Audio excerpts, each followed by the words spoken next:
Hello, juniors. Welcome to CNS Webinar 3, Building Your Concrete Next Step List, Part 1. Today, our objective is that juniors will be able to start building a concrete next step list.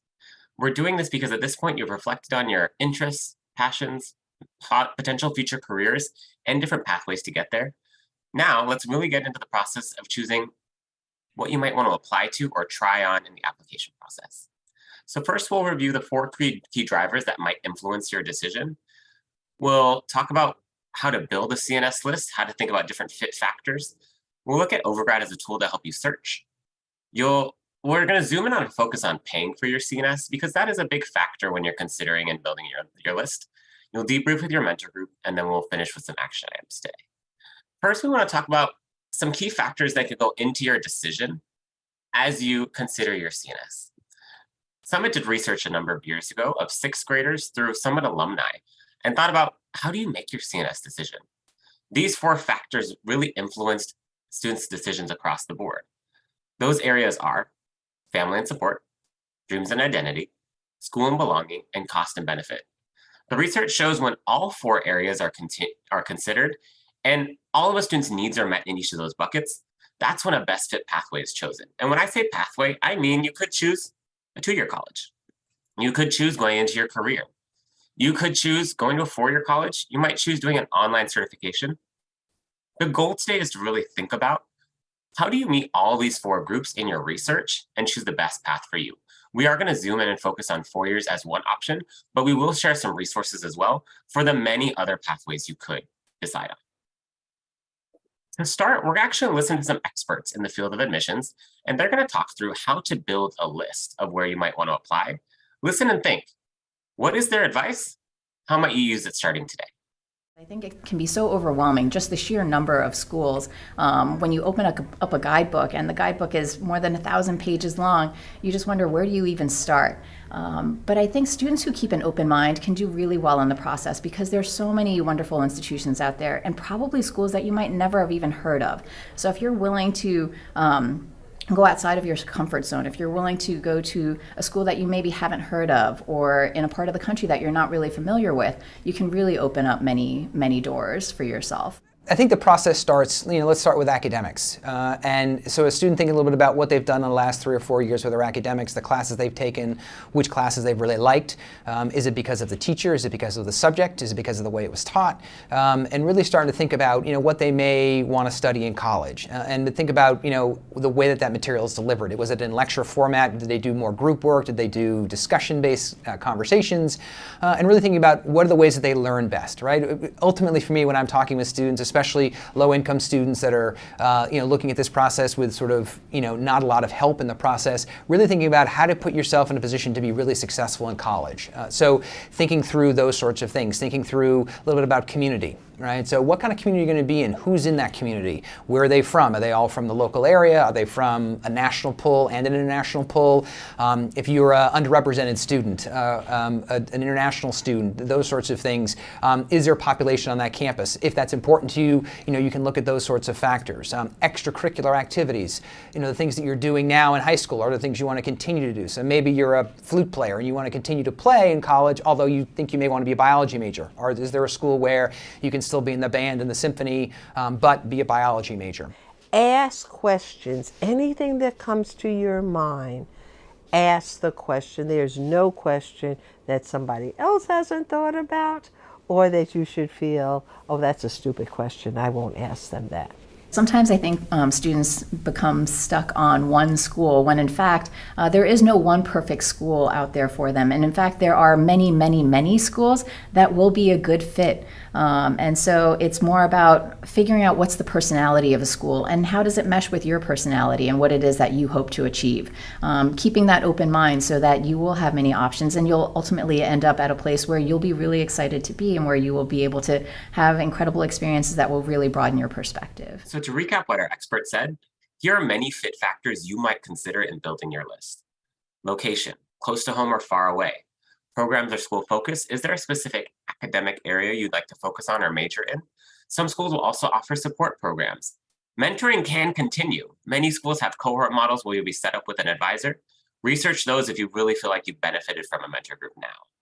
Public versus private. Secular or religious, if there's a faith tradition that's important to you. Diversity, what kind of student body are you looking for? What kind of community do you want to be in?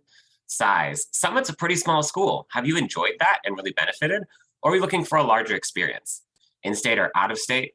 Cost, we know cost is important and a real part of this conversation. Start talking with your family now about how that could impact you.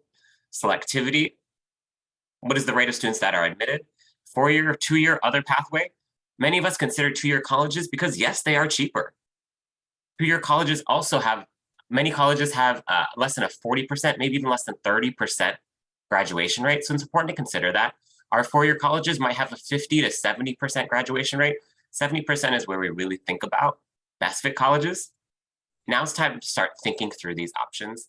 Mrs. Rose. We actually have a platform that you all can use, and you all have access to Overgrad. It has a built-in college search tool where you can search based on customized fields like location, size, GPA, different programs, etc. So you can find in-depth information on each college you search when you click into it. You can even find data to see how previous Summit applicants did at the school, so you can see what your chances are. And after you have compiled a college list, you can even have it analyzed by Overgrad. So it'll compare next to all of the different schools that you have on there. So before we get started making an actual CNS list, we're going to review how to use Overgrad. If you log into Overgrad using your Summit email and password, you can follow along as you watch the video. In the video, you'll learn how to search and find colleges that are matched to your interests and academic profile, and you can have as many colleges as you want in your interest list. We've seen students with up to like 30 to 50 schools, so it's okay. It's a time to explore. Let's watch the video. In this video, we're going to learn how to follow colleges in Overgrad. You can log into Overgrad using your Summit email and password to follow along. When you open Overgrad, you will first see your profile. This will show you some academic information, including your most recent GPA.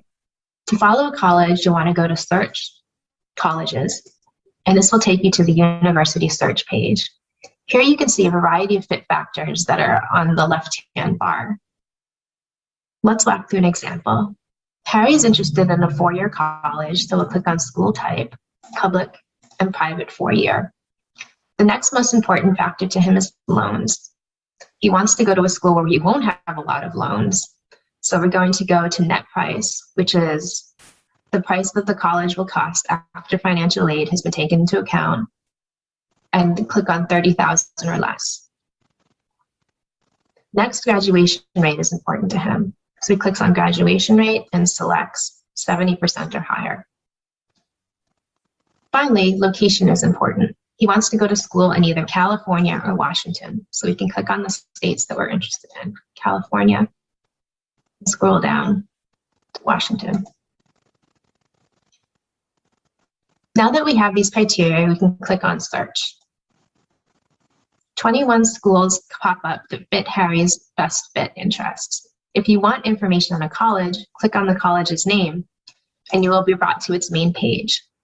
Here you can find more details on cost, demographics, majors, and graduation rates.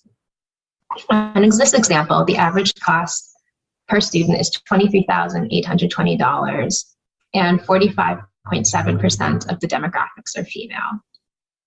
I like what I see, so I'm going to follow this college on Overgrad by clicking Follow this university on Overgrad. When I click on the Applications tab and click View Applications, I can scroll down to the bottom and now see that California Institute of Technology is one of the schools that I'm following. This is going to be my preliminary college list once I add more schools to it. So after completing your CNS list or creating or starting to explore, we also have to think about how we're going to pay for it. Our Summit alumni have told us that if they could change one thing about their preparation for college, they wish they would have applied for more scholarships while they were in school. This tells us that we should begin to dive deeper into our cost and benefit driver. So no school should be out of reach, as there are various different ways to access financial aid. So, however, it is impossible to know what you will need unless you first speak to those that you will be either partially or fully financially dependent on. So some questions to help you start the conversation at home are here. It is never too early to start thinking about money, and it's important that you and your caregivers are on the same page regarding the cost and benefit of your CNS. Some of these questions, like college can be very expensive. Do you think that the cost of college is worth it? Why or why not? That's one sample. One of the action items today is to pick at least 3 of these to go over with your family.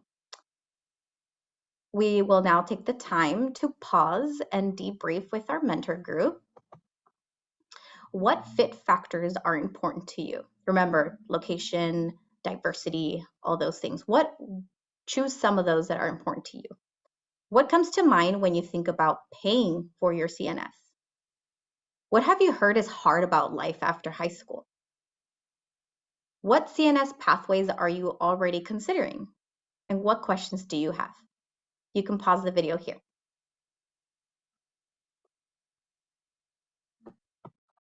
Welcome back. Thanks for debriefing with your group. For the rest of your SDL block, we're going to work on these action items. So number 1, you're going to prioritize your best fit factors. So if you discuss what those are, maybe categorize them by importance, or categorize them by whatever you think is going to help you create that list. Then go into Overgrad and actually play around with the platform and add some CNS options for yourself. Remember, you can add as many as you want. Choose 3 of those sample questions to discuss with your financial advisor, which is a member of your personal advisory board, who will help you out with your financial cost after high school. And again, we did focus on the 4-year pathway, but if you are thinking of an alternative pathway, we do have some resources that you can start exploring, like the Summit Career Map and the Summit Alternative Pathways resource. If you have any questions, please feel free to email concretenextstep@summitps.org.